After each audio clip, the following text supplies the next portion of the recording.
欢迎您收听由喜马拉雅出品、福暖文化制作的精品多人剧《从孤惑鸟开始》，作者活尔该，演播三生净水、刘兆坤、蔡新纯等人。第456回，龙蛇见血。跳！唐二双腿夹紧马背，皮鞭子在空中挥舞，发出刺耳的风声，淅沥沥的马蹄声逐渐远去。目送新元司一干提骑离开客栈，前去追赶曹永昌，朱燕才露出一抹笑容。他的目的只是阻拦眼前这位名声鹊起的武曲转世插手缉拿火图的案子。如今火图伏法，李岩也不再包庇其余党，这无疑是最好的结局。他放下酒杯，活动了一下脖颈，冲李岩说道：天色已晚，李将军要是没别的事，就去睡吧。长社大人不休息吗？不必了，我今晚就坐这儿。朱燕是怕李岩口头答应，实际上找机会甩脱自己。我也不大想睡。李岩和朱燕想的一模一样。扎小刀是个很靠得住的人，他说有把握拖出太阴刚路，李岩自然信任他。但贸然把这位天威司的长士放走，无疑是加剧扎小刀脱困的压力的。白万子并不判得出什么，尤其是在这个龙虎气符箓和妖术横行的世界。单凭人家随随便便就拿出一件传说级别的龙象妖灵来，李岩就不敢太看清这个女人。从魅血、野牦牛 2S107 到幽檀婆罗、汉江，乃至叫扎小刀和敖昂都吃了大亏的太阴符罡，传说级别的宝物都有叫人吃惊的威力和神妙。两人对视，都勉强扯嘴角笑了笑。在昏沉的月色下，飞雷四蹄翻飞，如同一道黑色闪电翻越山岭。曹永昌埋头，双手紧紧地抓着马鬃，心里头患得患失。他这一路上跟随扎里，只见过对手吃瘪，无论遇到多大的凶险风浪，最后也是逢凶化吉。九崖老仙、富海大圣，余下光怪陆离的事更是不在话下。谁成想这一次自己的叔叔才一个亮相就遭了暗算，连同那龙头妖怪一同被收服了。李将军在渤海上曾显露过盖世的气焰，这次被自称京城提骑的女子缠住，也是陷入两难。自己逃走的时候瞥了一眼，情况看上去并不好。曹永昌虽然心乱如麻，但也不至于傻到留下给两人添堵。甭管是什么处境，自己待在那儿必然是起不到什么好作用的。一念至此，曹永昌又忍不住低落起来。两颗飞子啪啪地甩过来，在曹永昌耳边炸响，只是他埋着头才没有被击中。提骑的人居然追上来了，他们脚下绑着两只黄纸甲马，头顶3尺悬挂着明晃晃的金光，那同样是一道符纸。光线扫向飞雷沿路的马蹄，也有驱赶野兽的作用，是追踪类型的符箓。原来飞雷身子笨重，路上有2道破吊桥，一人一马不能飞过去，只得绕路。这一耽误，却叫2个先头提骑抄近路赶上来了。我可真是没用。曹永昌正自怨自艾，在风声中勉强睁开眼睛的他，却趁着明亮的月光瞥见了在山道尽头有一个杵着拐棍的黑影，佝偻着身子，布鞋踩进树根和泥土中，正蹒跚地赶着野鹿，好死不死地挡在自己的前头。他刚要惊呼叫这个黑影闪开，突的一激灵，几乎下意识地喊道：高人救我！那黑影一边走一边拿葫芦往嘴里倒，却再倒不出一滴水。猛地听到后头有剧烈的马蹄声和风声，蓦然转身，却是一个苍老枯槁的长眉老头子。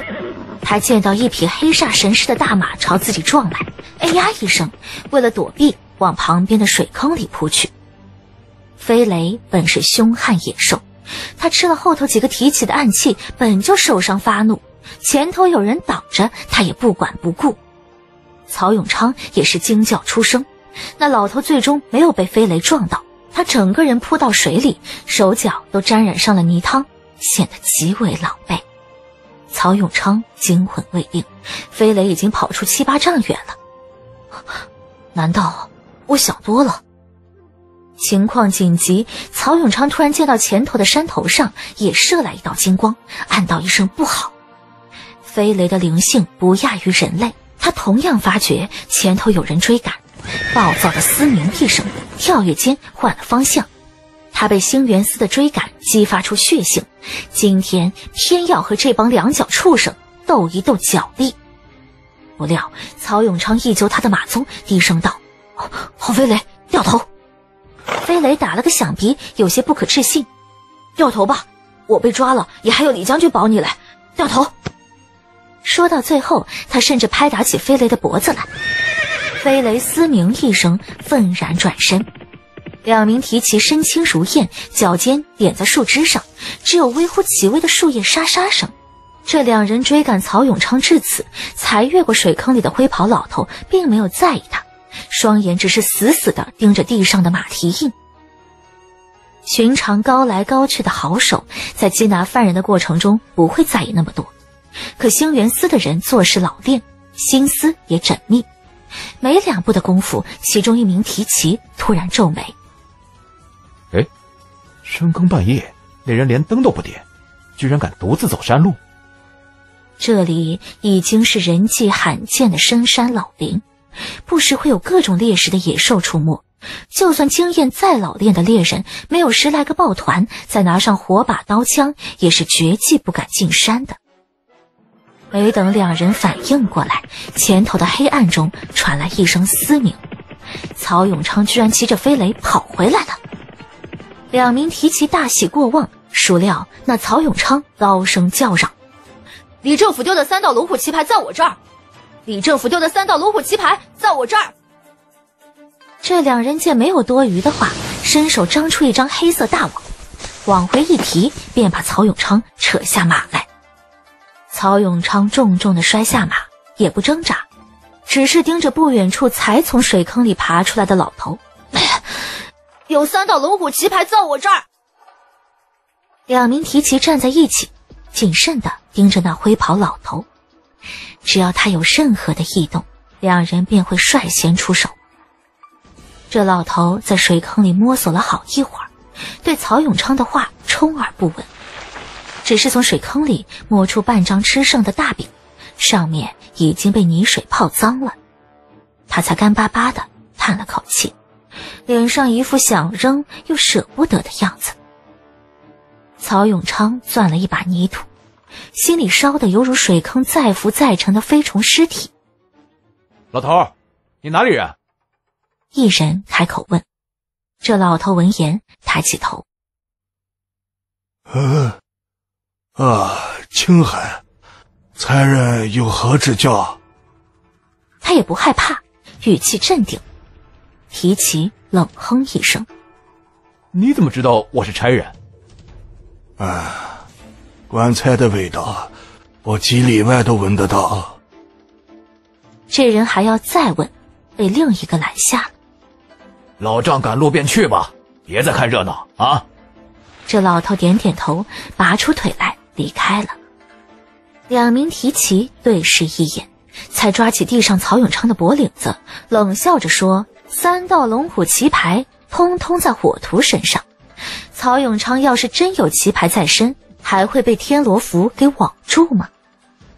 老头突然停下了，撑着木棍转身，双眼直直地盯着曹永昌：“你认识火图？”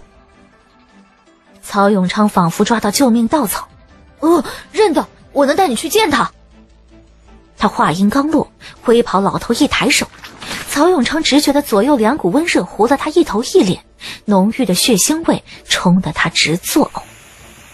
提起的警枪喷出老高的血溅，洒在天空硕大的月亮上，2颗人头跌落在杂草当中，血珠顺草间滴落着。这2名提旗全然不知发生了什么，眨眼间便做了无头鬼。曹永昌心头一寒，这老头杀人不眨眼，连多余句也欠奉，只怕也不是善茬。原本自己看着老头自己走夜路也不点灯，猜他是野鬼山怪，只是现在看来，这人比寻常的野鬼要凶悍，越凶越好，不凶还救不了我扎叔呢。曹永昌一咬牙，灰袍老头冲曹永昌招了招手，带我去见火图。曹永昌定了定神，抹了抹脸上的血，还没请教老先生名讳。我姓杨，叫杨朱，你叫杨老头吧。这老头拧了一把湿漉漉的袖子。杨朱这名字本来没有什么寻常的，还活着的人里就更没有名气了。可曹永昌听了，却吃了苍蝇似的，脸色古怪。曹永昌试探道：“祁连山人杨三井。”不料这老头更惊讶：“你从哪里听到我的名字？”曹永昌张了张嘴，千头万绪。除了惊讶，最先涌上心头的反应却是失望。被坛子大家莫后光捧上神坛，和天师道张逸初并列的祁连山人杨三井，这老头落魄衰老的样子，确实和莫后光的描述相似。可也许是他出手的光景远没有达到莫后光嘴里天下2个半的评价，也许是他轻贱人命动辄斩首的冷漠让人很难生出敬佩的感情。总之，曹永昌总觉得眼前这人远远配不上自己平化师傅的憧憬之情。恩师江苏莫后光很推崇先生的名号。曹永昌小心翼翼地说道。莫后光是谁？没听说过。杨朱咕哝了一句，便抛在脑后，又执拗道：带我去见火图吧。曹永昌咽了口唾沫。我家恩师说您是天底下最了不起的剑客。杨三井听了点点头，表示的确如此，然后问道：火图人在哪儿？我这就带您去。曹永昌定定神，杨先生随我上马。好。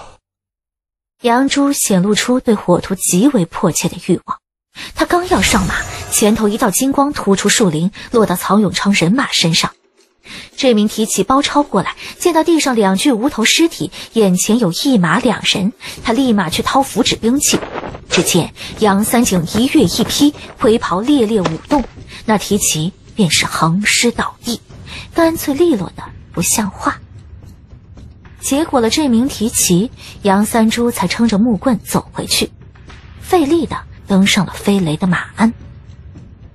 驾！曹永昌和杨三井一前一后，朝原本客栈的方向而去。这会儿子的功夫，曹永昌已经恢复冷静。他生来胆大，现在骑在马上，这老头的胡子不时地拍打自己的后脑壳，这份情貌让他的心中安稳了许多。于是他忍不住问道：杨先生，若是我不能替你找到火图，您会杀我吗？会。你找得到吗？能。曹永昌回答得飞快，可他又吞吞吐吐道：只是没想到师傅推崇的杨三井是这样的。曹永昌说罢，眼睛盯着老头的神色。杨三井没有生气，脸上还是笑着。我40岁收杀性，现在好得多。曹永昌不再说话。飞雷往回走了2、3里，便遭遇了阵阵马鞭和马蹄声。曹永昌心里一沉，李将军这是全然没有拦住这些人呢。所幸的是，那明显是头领的雨伞女人不在。庞二见到一匹身似乌云、4点血蹄纷飞的凶马对面冲来，尤其是那曹永昌身背还有一个灰袍的老头。他先是拨马停下，盯着曹永昌身上的血看了一会儿，才阴森地问道：我的人叫谁杀了？曹永昌没有说话，杨三井则开口问道：火图在哪？庞二听了，才盯着灰袍老头看了2眼。这老头身上没有半点龙虎气，也没有太重的妖气。看罢，庞二冷笑一声，把果服的紫色丹丸放到食指和中指之间，朝老头一晃，冷笑道：便在这里了。杨朱看了那丹丸，颇为失望。只有这点本事吗？蓦地，这符纸破开一丝裂缝，一股无比炽烈的浓浓黑焰喷涌而出。庞二暗叫不好，他见机的早，连忙把丹丸丢开。那丹丸表面的符纸被烧成黑灰，外表更是4分五裂，内里传来阵阵激烈的风雷声。可即便如此，丹丸依旧没有破开，反倒是那风雷声热闹了一会儿，逐渐偃旗息鼓。庞二心下冷汗直冒，这才多久，太阴刚露便有支撑不住的架势。再这么下去，别说押解火图进京，只怕没出江西便让火图挣脱出来了。朱院长是已经帮了一次忙，他毕竟不是兴元司的人，求他多了只会显得兴元司无能。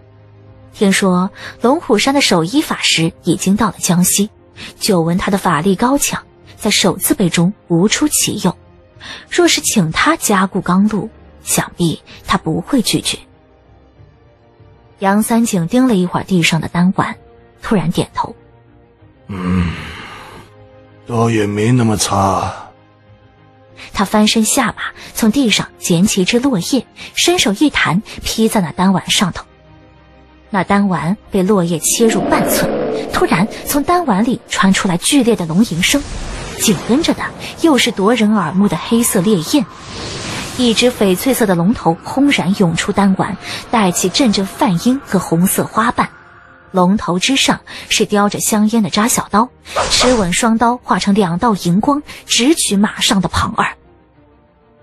太阴符罡是以符化灵，也最怕能够伤损符灵的器物法术。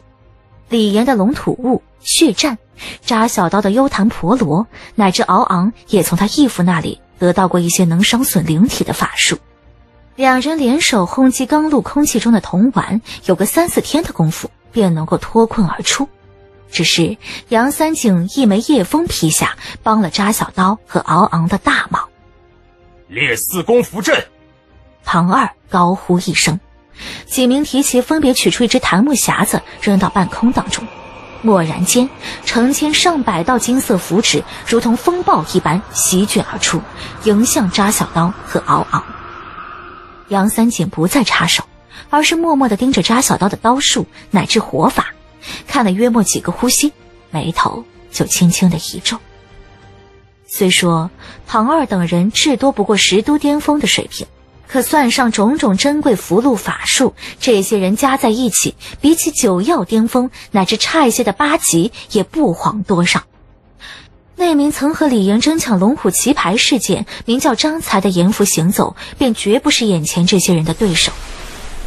符阵当中，繁琐的符纸纷飞，翡翠龙头、归红花瓣、扎小刀的双刀交辉相映。失去太阴刚路这道底牌的兴元司，终于还是支撑不住出笼的扎小刀和敖昂，丢下几具尸体和残破的符阵。庞二令着身边2名好手转身逃走。敖昂还要追赶，被扎小刀拦下了。他摘了香烟，转身冲杨三井拱手道：多谢先生出手相助，没请教先生的名讳。杨三井的眉头拧成一团。你是杀官的火图？扎小刀眼神微动，眼见曹永昌不断地给自己使眼色，思索了一小会儿，才道：动火杀人的火图便是了，是不是官没所谓。听到这话，杨三姐的眉头总算舒展了一点。脾气还是对路的。我时日无多，只能将就，你过来受我一剑。受得住，我这一身衣钵便托付给你；受不住，你便死吧。他抬起木棍指向扎小刀，喟然叹息：唉，可惜你天资有限，勉强称我衣钵。我死之后，世上也只留我5成剑术了。